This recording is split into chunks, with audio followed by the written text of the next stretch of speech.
I'm Linda Hamilton, your host, a CPA, a certified exit planning advisor, and a certified systemologist. Running a business isn't just about hard work. It's also about having the strategy for managed growth and profitability and building a business for the long term that supports your life. Behind every business is a story of grit and vision, and today we're going to hear how Andrew McCain turned his career in power systems into building a company that keeps businesses, homes, and even whole communities running when the lights go out. Welcome, Andrew. Thank you, Linda. Thank you for having me. So, I know you started your business during the pandemic. What an incredible time to start a business. So what inspired you to start McCain Power Systems? I wish I had a better story for, going out in the American dream, but honestly, it was COVID happened, and I worked at the time at Mustang Cat, the Caterpillar dealer here in Houston, and they had a different vision. They actually had cut our power systems in April, shortly after the pandemic hit, and said, hey, we're going to lean out, and they cut half the people on our floor, and I was one of them. And so when I look back at that, it was definitely what catapulted me to do this. Before I entered in the power systems world, I was in the gym industry and owned my own gyms and ran that, and made a change a couple of years before that. And kind of step by step, learned the industry, learned power, had some tools in my tool belts, but when I got let go, I didn't know what I was going to do. So it was just kind of that prompted me to say, okay, am I going to go do this for somebody else, or am I going to try to do it on my own? And I made the decision to try to do it on my own and build something for me and my family, and that's how it started. I love that story, because you'd be surprised how many business owners I interview that let go, get laid off, even after 20-year careers, and start a business. So it sparks many businesses, and it sounds like you're a serial entrepreneur because you also own gyms, so it has to be there, for you to do it. So congratulations on launching it. Yeah, thank you. What would you say was the biggest risk or leap of faith you took in launching the business? Yeah, I think so. To kind of backtrack a little bit, we had planned for it. I'm very fiscally responsible, like I'm not, I'm more on the risk-taking side, I would say, because I am in sales. But my wife and I planned for that, and we started to plan a family, and we had our first daughter December of 2019. And then my wife, she was a school teacher here in KDISD, and we decided that she was going to stop working. We budgeted. We were like, hey, we're making enough. This is, we're going to have to squeeze some things just because we are losing that income. And then COVID happens, 2 months after that, and then 2 months, after it really started hitting, they were like, hey, you're done here. And so I think the most, people are like, oh yeah, you're so brave. And I don't feel like that, because I was kind of forced into that. I was in the corner and just started throwing haymakers to try to make it work. But I would say having a daughter who's 4 months old, having a wife who just she retired from teaching to be a stay-at-home mom. And that's what she wanted to do. That's what I wanted to encourage her to do. And I wanted to help support her in that. And we felt like that was it at Mustang. I was going to grow in my career there. And then, COVID happened and the layoffs happened. And so I think the most courageous thing I probably did was just to just fight for our family. That was kind of my vision and my goal every single day was, hey, I need to put food on the table. And this is how I'm going to do it. And so, I think just making the decision to start the company instead of going back into the marketplace and looking for something else, I would say it is, for most people, I don't feel like it's very courageous, but I would say a lot of people do get scared of that. And, that was a big step to launch McCain Power Systems. And I have to congratulate you, because I often say running a business isn't for the faint of heart necessarily. I've been in business more than 30 years. And, there's one thing about business is certain, it's change, right?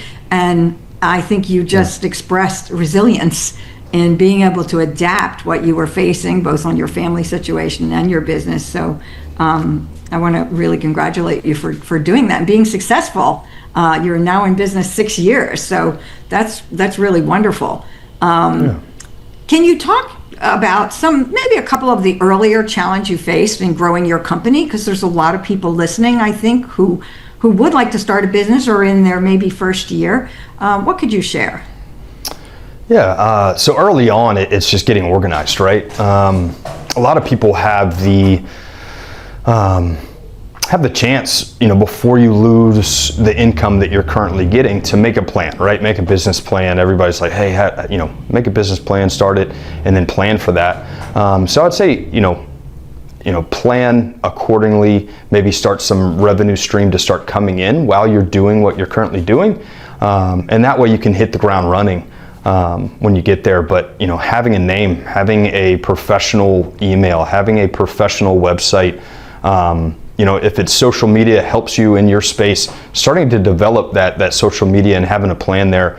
That way your marketing costs stay super low. Your business to business relationships and stuff you got going on LinkedIn or if it's X or whatever, people know who you are and brand recognition. And so I'd say, the biggest hurdles that we came is outside of my customer base, nobody knew who McCain was, McCain Power Systems. It was very much, I had a customer base that I wanted to work with and branch out and try to grow. But I really had to first start, looking professional, not having a @Hotmail or @Gmail email, having a actual domain that you own and that you operate.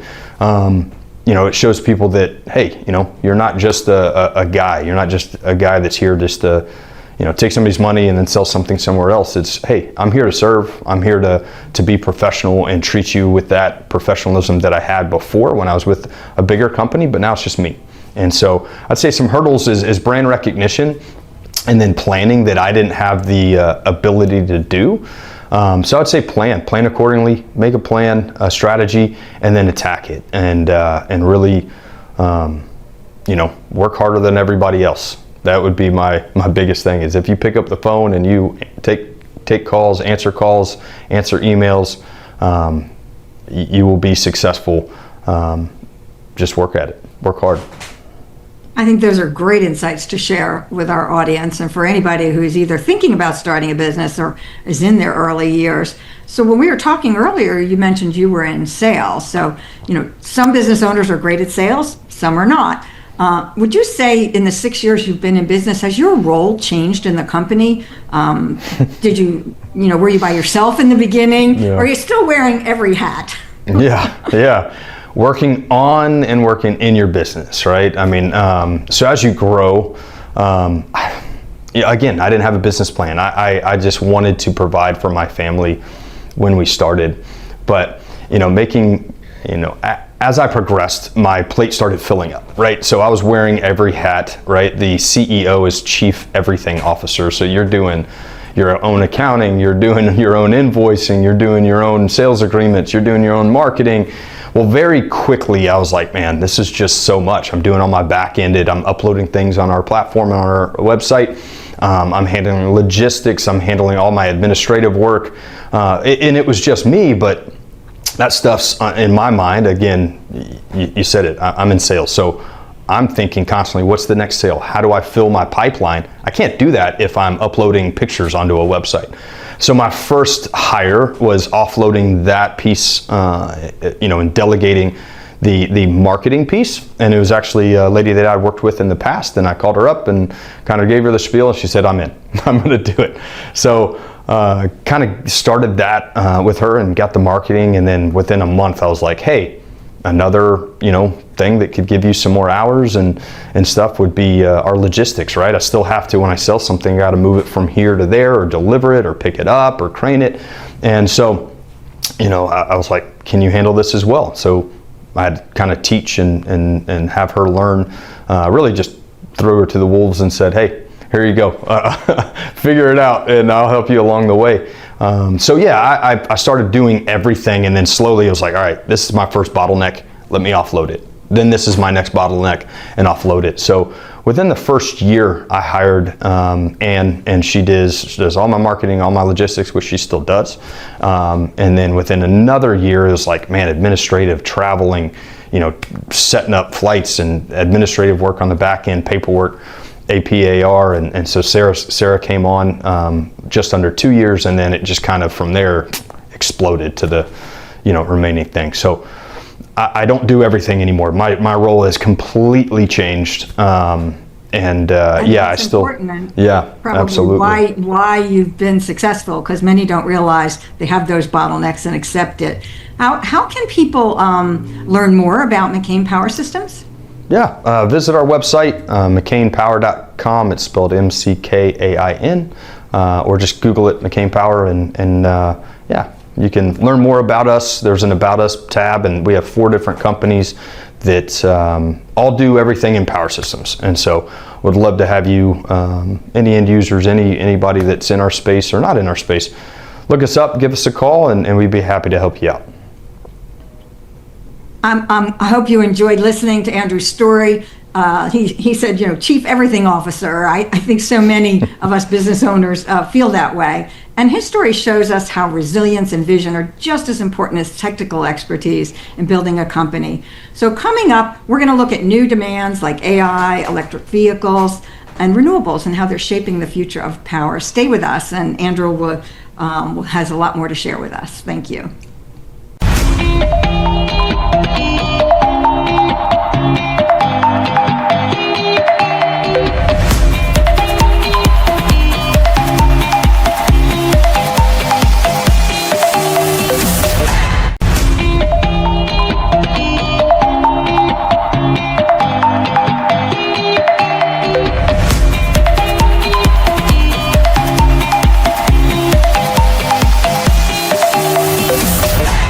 Welcome back to Balancing Acts. We're talking with Andrew McCain today about power, but I hope if you love what you're watching, you can catch Balancing Acts and every Now Media show live or on demand anytime on nowmedia.tv. You can download the Now Media TV app on Roku or Apple for instant access to our bilingual content in English and Spanish.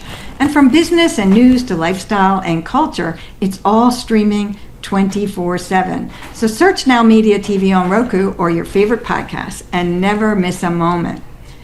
Andrew, I really enjoyed learning your entrepreneurial story.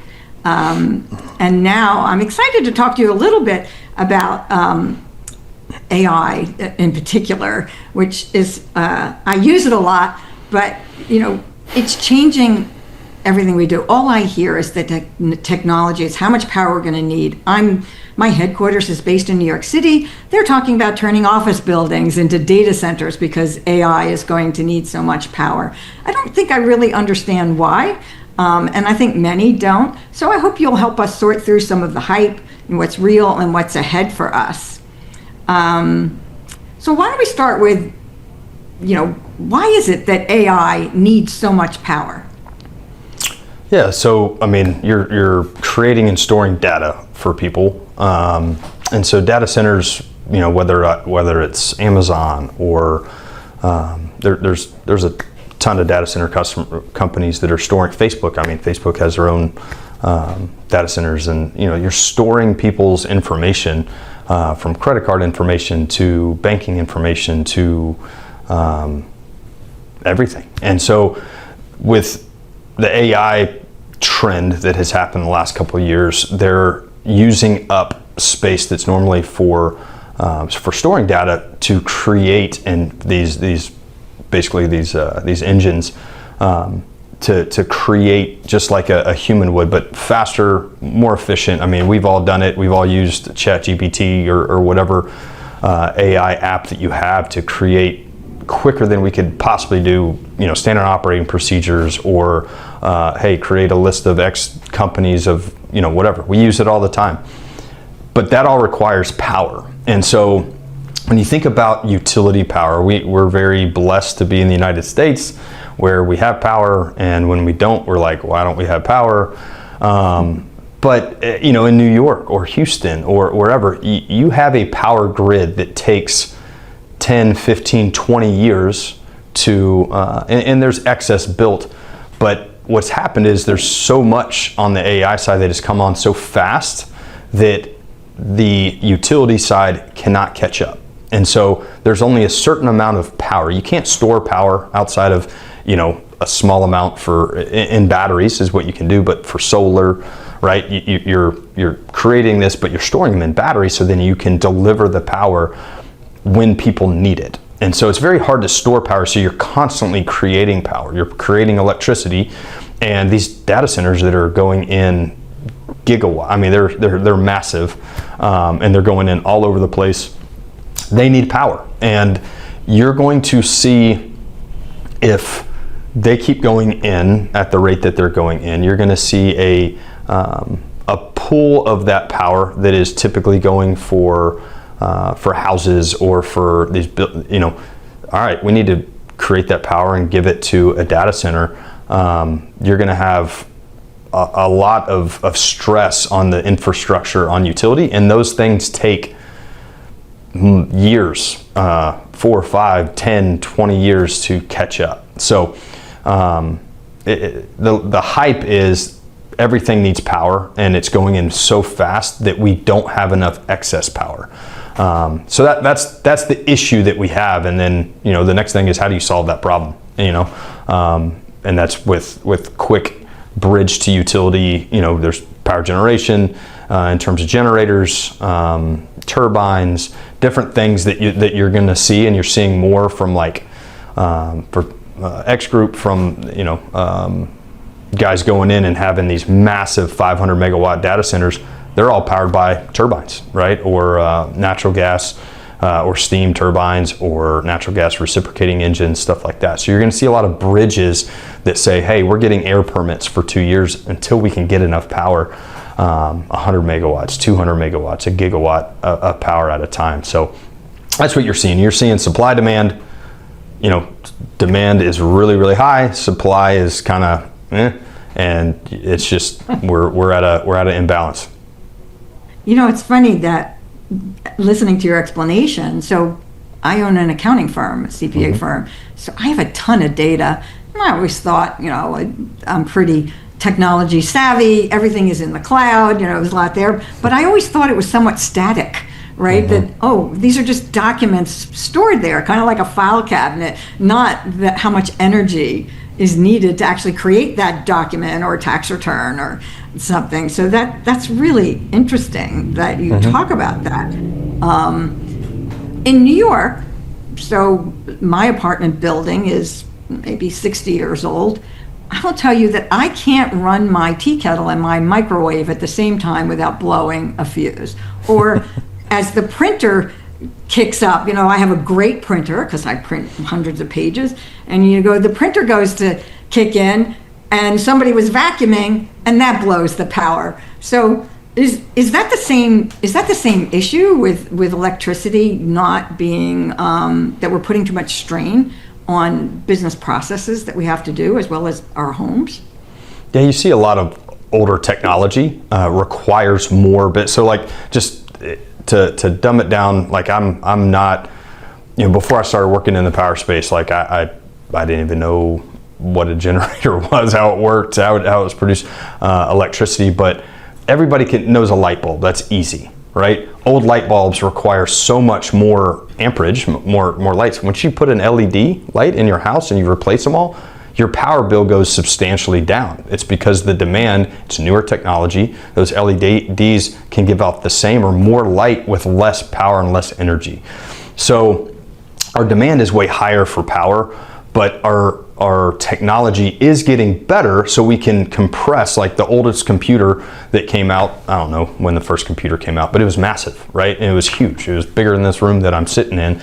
But it was, our iPhones today are way smarter than the first computer. So, and the amount of power that needed is getting smaller and smaller. The footprint's getting smaller. So you can actually compact data centers in a smaller space, but with that becomes, all right, we can get this smaller, but now we can do more and we can get more power to come in. So you see it with your, where you live in New York City and your high rise. That's just old technology. So your all your electrical runs, at some point they're going to have to redo all of that stuff, so that the demand is less on the building and the upgraded switchgear. So you're seeing old data centers and old buildings get revamped with new electrical, the new electrical side, and you're going to see more and more of that because the demand is super high and supply is there's a limited amount. So do you think that problem exists only like in large cities, or is that across the country? Because they're really pushing in New York City to move us from gas, away from gas, like for our stoves, et cetera. And we already struggle with the overloaded circuits, right? Mm-hmm. At the same time, I don't think the city is ready for that upgraded power grid as well. So I'm curious how you see this transition playing out in terms, and there's a lot of AI users in a metropolitan area, so that's going to require energy too. So what do you see as some of the practical terms how they're going to solve some of the short-term needs? Yeah, everybody wants to go electric everything, right? Electric cars, electric stove, electric whatever. But that all requires power. So you're going to be just sucking the utility dry. You need to add to that infrastructure. So it's going to be, you asked first about, is this more prevalent in the cities? Yes, because people tend to, there's more job opportunities. You can, your family, you can grow and create better lifestyle for them.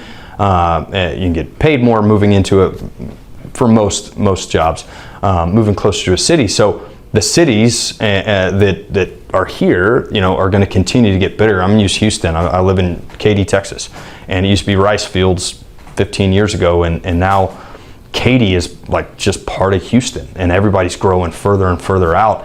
That just means that utility power, there's more and more and more demand on there. So yeah, if people keep replacing natural gas stovetops and heaters, right? Because it's not just for that, you're going to have the electric heaters. That's all electricity, right? It's just a different form of energy. And then you got to go backwards. Then how are you producing that energy? Is it from a natural gas turbine that is down the line at the utility plant? Is it nuclear? Is nuclear power coming? Is it steam turbine that used to be or still powered by coal?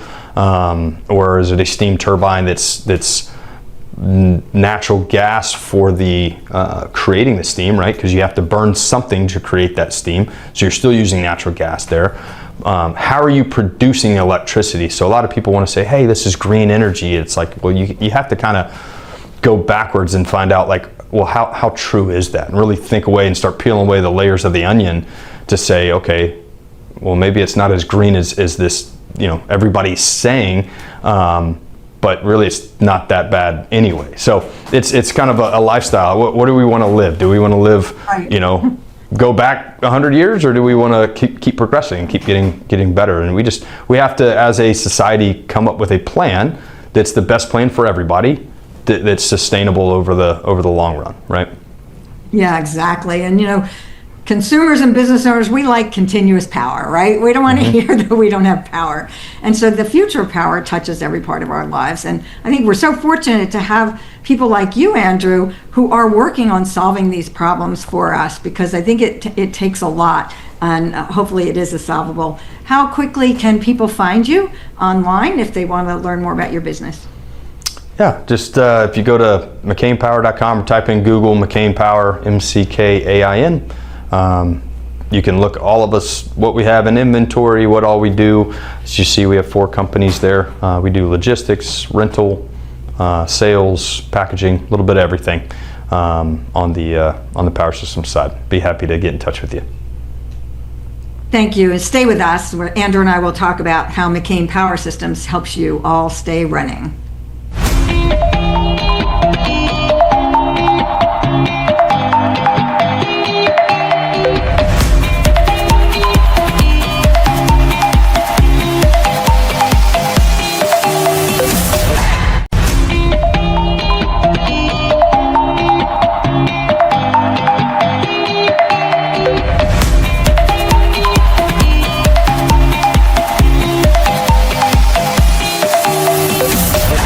Welcome back to Balancing Acts. I'm your host, Linda Hamilton, and we're talking with Andrew McCain of McCain Power Systems. And we've been talking about how power drives so many things for us in our businesses and our personal lives. And now we want to talk about how McCain Power System helps us keep everything running. And Andrew, what would you say are some of the most urgent day-to-day power challenges you've solved for business owners and homeowners today? Yeah, whether or not it's residential, we work with several different electrical contractors who go and do that for people's homes. We live in Hurricane Alley, being in Houston, and so a lot of people, when they lose power, for health reasons, if they have older, sickly people that live with them, or even young kids that, like myself, I have little children. I want to make sure that peak of summer or peak of winter that they're protected from that. And so we help on that side. On the homeowner side, we'll help with turnkey power, but also we do a lot of stuff with healthcare. We do a lot of stuff in the oil and gas industry, keeping those guys up and powered, which really kind of drives into a ton of other things. And then I'll use an example. I was up in New York. During the middle of COVID, there was a big project that I was blessed and fortunate enough to be a part of. And there was so much stress on the utility grid there. Everybody was used to working in the high rises, and now everybody's working from home and gets sent home. And so you don't think about where the power and all the distribution and all the transformers, where that power is designed to go. So when you have so many people down the line now requiring power, you're going to have brownouts and blackouts. And so I was fortunate enough to be a part of a company where I knew where equipment was, and I was able to get in touch with some of the other dealers that actually worked with the utility up in New York City. And we got like 6 big generators at certain substations to produce power to drive right there on site. So during the middle of kind of one of the biggest crises that we've ever seen, and we saw how that affected healthcare, it had affected people staying at home and making sure that they had internet and they could continue doing their jobs to provide for their families. Those are a couple examples of just some stuff from 911 call centers, that they need power and backup. If they lose power in the middle of a storm and people are calling 911, they got to have power, right? So from the rental generators to hurricane response to utility companies, we've been there, seen it, done it, and happy to help. Happy to we're in a spot that we can provide those services to people. Yeah, that's interesting. I do remember when we were all working from home, you were just thinking the kids were trying to go to school, the adults were either in a corporate job or they had their own business, and just using Zoom, we were all like Zoom. My internet wouldn't support Zoom at the time. I can remember just using a hotspot or a phone, and just again this conversation of making me realize how much my life, my business, my clients rely on power to live our lives. And how fragile it is, right? Yes. A thing just no one would think, everybody working from home, the demand of energy that takes is wild. It's I never really thought about it until I got into power around 2017. And now every time I drive down the highway or down the street, I'm like, oh, there's a generator. Oh, there's a generator. So, you don't really notice it until you're without it. And then, it becomes, you can't keep food cold, right? So your grocery stores, you're going to be going hungry in a matter of days, right? If you don't have electricity, there's so many things that it dives into that normal people, like I consider myself a normal person, but normal people that don't live in the power space don't think about. Your water, right? If your water that you drink or that you're using for your house isn't getting treated, right? It's just wastewater, right? So you don't have power, and they don't have backup power. Very quickly it can get ugly real quick, living in a first world country and like the United States without power. it's a pretty fragile system, honestly. And we all have to be aware of that and try to put in plans for our families and our businesses that can help that. It's fascinating. I honestly have never thought about all the things you're talking about. I know. Don't think too hard. Tax returns filed with the IRS without. Don't think too hard. It'll stress you out. So yeah. So now, we've been talking a little bit about cities and, these big businesses, but what about remote areas who also struggled a lot during the pandemic, for education for their children and medical care, so hard to reach locations. How do they get power? And does McCain Power Systems help with that? Yeah, I mean, you look at farmers, they have irrigation wells that need power, right? A lot of those pumps are electric pumps. So we've provided generators out there for those guys, but typically, more rural, remote areas, they're going to be without power, but typically they haven't lost it for as long as big cities, just because the demand is so much higher. But the same thing, you can have backup, you can have solar at your house, or a backup generator for natural gas or propane. Little small things that you can do to make sure that you don't lose power. And some of those things are just as simple as those little 5,000 watt pull start that you just set outside of your garage. You ground it and you just run some extension cords to your necessities of your freezers and your fridges and your some box fans and stuff like that. So there's little things that you don't have to have a lot of money to be able to say, okay, when something goes wrong, here's my plan, right? And just having that plan and making sure that whatever you have, that you're running it and it's operable. And then if you do have questions, you can call, companies like myself to try to help. What is the plan? What's the best plan for me and my family? What's the best plan for me and my business? And then you have to do an operational, hey, here's a, cost benefit analysis of an opportunity cost, per se, of saying, if I'm without power for my business, I'm going to lose X dollars in one day. Does that justify me getting, putting in a plan and spending some time and energy there? And it's as simple as that. You got to have an analysis for your house, and it's an opportunity cost of, we can have internet, we can have, basic necessities like food and, stuff for our fridges, if we just have a small little generator that we can run this stuff on. And the rest of the stuff you can figure out. So.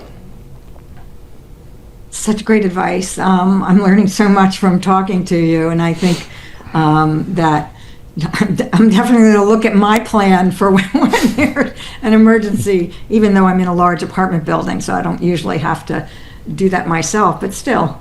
And so I hope people will reach out to you to help them create a plan, because I think, as you said, with the AI is creating a bit of a drain on power, and we're all always on our phones or on our computers anyway. Always. So beyond electricity, McCain Power also manages logistics, loading, hauling, and moving equipment. So how does that fit into the bigger picture for your company and its growth strategies? Yeah, so Ann Smith is a part owner with me, and she was my first hire. So she was hired originally to do all my marketing stuff. She still handles that. But then in January 2024, we started McCain Managed Power Logistics. And so bigger piece, we were already moving stuff from A to B to B to C, our own generators or engines or compressors for customers. And then when we would get there, some of them were like, man, we really like how and this is Ann, she does everything. And we really like how you communicate. We really like how you have project managed this freight for us. And so, she then started doing that for other customers as well. So from craning to rigging, we do a lot of decommissioning of old data centers and old generators. She'll line up everything. Basically, I call it the easy button. Those little, that was easy. I press the easy button, I get in touch with Ann and Mindy, her admin. They do everything. And so it's really for companies, for us, it's a way for me to say, hey, I need this moved from here to there. And then she handles it from insurance to making sure she's communicating, making sure the trucks are lined up. Once it gets there, making sure that there was no damage, pictures before and after, stuff like that. A lot of things people don't think about when you handle freight. We've ran into those issues personally. We had a unit flip on the way to us, and the broker that we hired didn't have proper insurance for it, and we had documentation that they should have, and luckily their E&I exemptions and omissions E&O insurance kicked in, and luckily we got it covered. But man, we CYA now. Everything is double, triple insurance, and so having somebody that you can trust to say, hey, no matter what it is, and we specialize in power systems, engines, compressors, big rig stuff that needs to be craned onto a truck, and then low boys and heavy hauls and stuff that takes a lot of attention to detail. That's what we pride ourselves on. That's what Ann handles, and so it fits into what we do from a power systems is when people need stuff too, they need it now, right? So on the rental side, making sure that we get that unit there. They have it down, or if one of our units, it's a mechanical piece of equipment, it goes down. We need to replace that. They have to be able to trust you. And I can tell from you talking about insurance, of knowing all the things that could go wrong to protect your customers. How can people find your company and learn more if they're looking to learn more about your services? Easiest way is just to Google McCainPower.com. It'll take you to our website, MCKAIN Power, or McCainPower.com. That's our URL. And there's an About Us, Contact Us. You can learn, who we are, what we do. We have 4 companies, and we do pretty much everything that you can possibly think of when it comes to power systems. So would love to have you contact us. Thank you, Linda. And I think, again, we've learned so much from construction sites to home offices. Power is no longer just a utility, it's a lifeline. In our final segment, we'll talk with Andrew as a business owner navigating growth and change. Stay with us.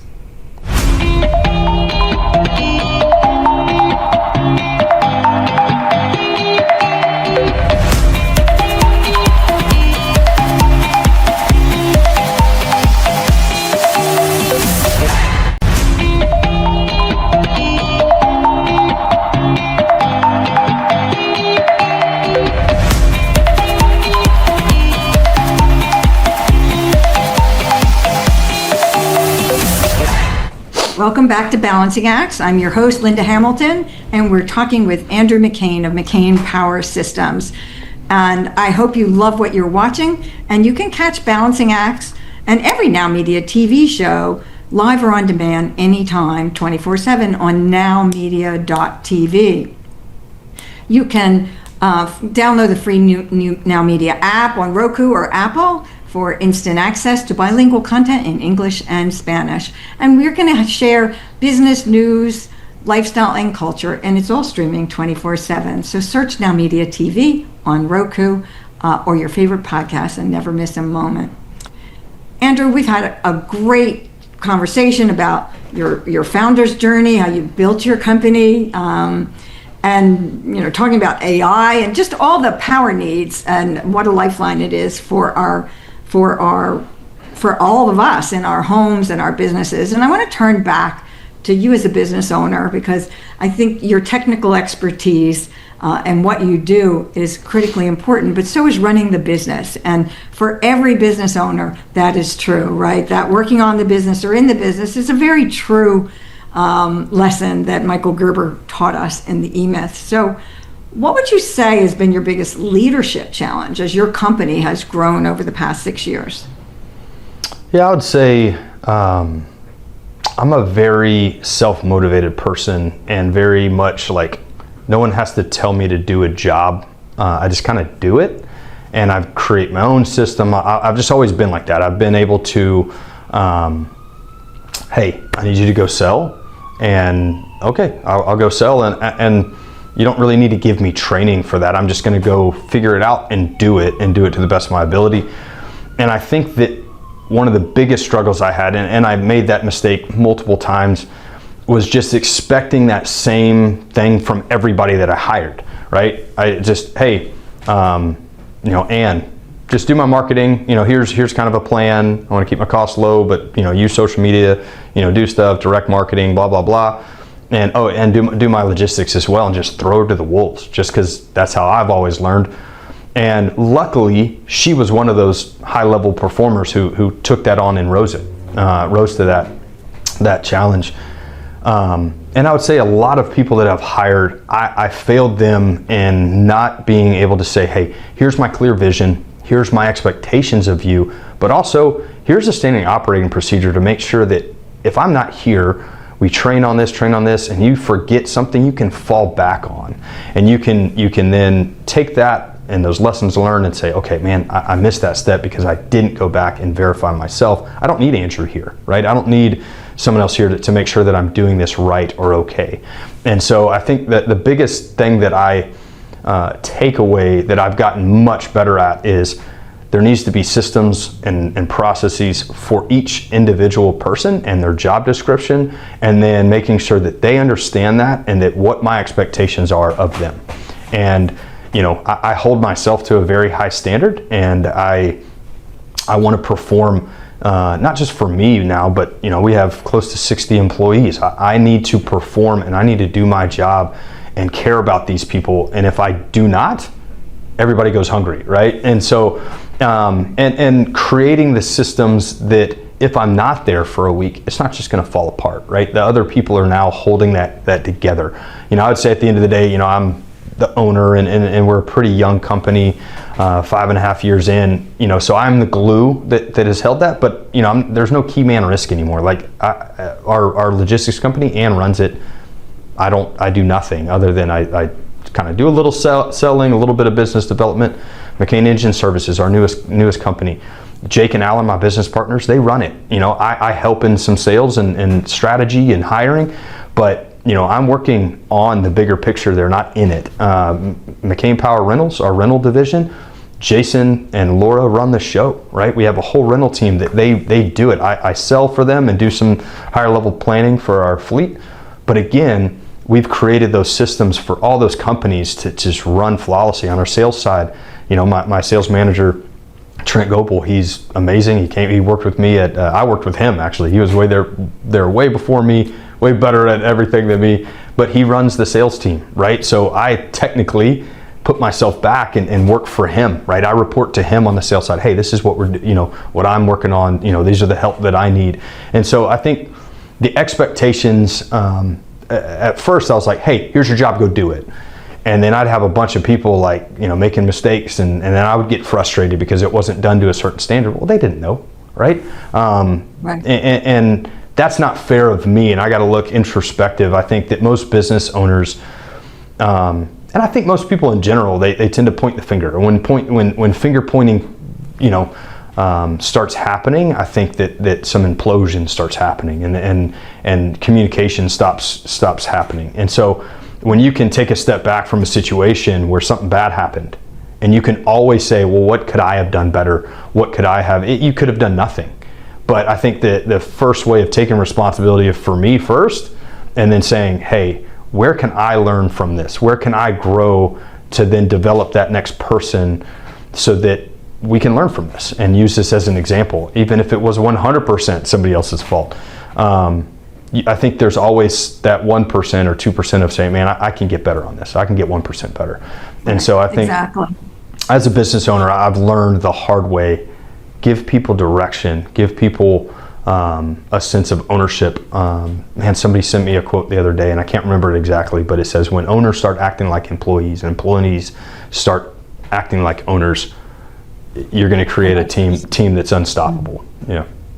Well, you've clearly built a team-managed company, and that really is the only way to scale. And one, as an accountant, I've worked with many businesses who are growing, who want to sell their businesses. I've helped them sell. I help companies document systems, but many don't get there. And so you've clearly done the hard work of also empowering and trusting your employees to help you build a team-managed company on getting to 60 employees from building from scratch 60 in 6 years ago.